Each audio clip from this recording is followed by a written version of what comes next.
അപ്പൊ ആദ്യം നമുക്ക് പഠിക്കാനുള്ളത് ട്രിഗ്നോമെട്രിക് റേഷ്യോസ് ആണ്. Okay, so we can define trigonometric ratios from a right angle triangle. ഇതാണ് ഒരു റൈറ്റ് ആംഗിൾ ട്രയാംഗിൾ എന്ന് പറഞ്ഞാൽ. സോ ഇവിടെ ഞാൻ ആംഗിൾ തീറ്റ ആക്കി എടുക്കാണ്. ഇവിടെയാണ് ഒബ്സർവർ നിൽക്കുന്നതെന്ന് വിചാരിച്ചോ. അപ്പൊ ഒബ്സർവർ ഇവിടെ നിൽക്കുവാണെന്നെങ്കിൽ the side that is next to the angle എന്ന് പറയുന്നത് എന്താണ്? അഡ്ജസെന്റ് എന്ന് പറയും. Okay, adjacent. ഇനി the side that is opposite to the angle, ആംഗിളിന് ഓപ്പോസിറ്റ് ആയിട്ട് വരുന്ന സൈഡിന് എന്താ പറയുന്നത്? ഓപ്പോസിറ്റ് എന്നാണ് പറയാം. ഇനി ഈ ലോങ്സ്റ്റ് സൈഡിനെ വിളിക്കുന്ന പേരെന്താണ്? എപ്പോഴും വിളിക്കുന്ന പേരാണ് ഹൈപ്പോട്ടന്യൂസ് എന്ന് പറയാം. ഓക്കെ, ഇനി ഈ റൈറ്റ് ആംഗിൾ ട്രയാംഗിൾ നിന്നാണ് നമ്മൾ 6 ട്രിഗ്നോമെട്രിക് റേഷ്യോസ് നമ്മൾ ഡിഫൈൻ ചെയ്യുന്നത്. ഏതൊക്കെയാണ്? Sine, cos, tan, cot, cosec, sec. Okay, ഇവിടെ നമ്മൾ ആംഗിൾ തീറ്റ ആയിട്ടാണ് മാർക്ക് ചെയ്തിരിക്കുന്നത്. അതുകൊണ്ടാണ് നമ്മൾ ഓരോത്തിനെ sine theta, cos theta, tan theta, cot theta, cosec theta, sec theta എന്ന് പറഞ്ഞ് ഡിഫൈൻ ചെയ്യുന്നത്. ഓക്കെ, ഇനി സൈൻ തീറ്റ എന്ന് പറഞ്ഞാൽ എന്താണ്? Opposite by hypotenuse. ഇതാണ് സൈൻ തീറ്റ. ഇനി കോസ് തീറ്റ എന്ന് പറയുമ്പോൾ എന്തായിരിക്കും? Adjacent by hypotenuse. ഇനി ടാൻ തീറ്റ എന്ന് പറഞ്ഞാൽ എന്താണ്?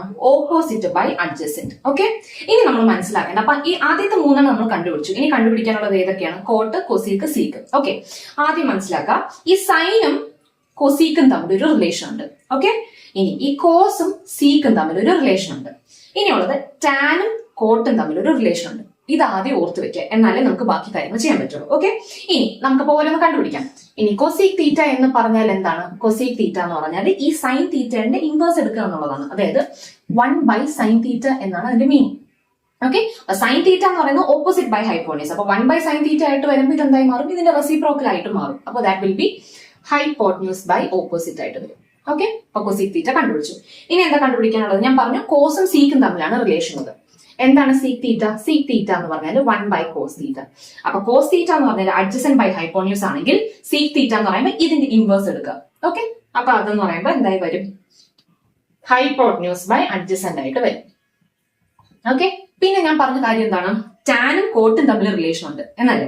സോ ടാൻ തീറ്റ എന്ന് പറഞ്ഞാൽ ഓപ്പോസിറ്റ് ബൈ അഡ്ജസെന്റ് ആണെങ്കിൽ കോട്ട് തീറ്റ എന്ന് പറയുന്നത് എന്തായിരിക്കും? കോട്ട് തീറ്റ എന്ന് പറഞ്ഞാൽ 1/tan തീറ്റ ആയിരിക്കും. അതായത് 1/tan തീറ്റ എന്ന് പറയുമ്പോൾ ഇതിന്റെ റെസിപ്രോക്കൽ എടുക്കും. അപ്പൊ ഇതിന്റെ റെസിപ്രോക്കൽ എടുക്കുമ്പോൾ എന്തായി മാറും? This will be adjacent by opposite എന്ന് പറഞ്ഞു. സിമ്പിൾ അല്ലേ?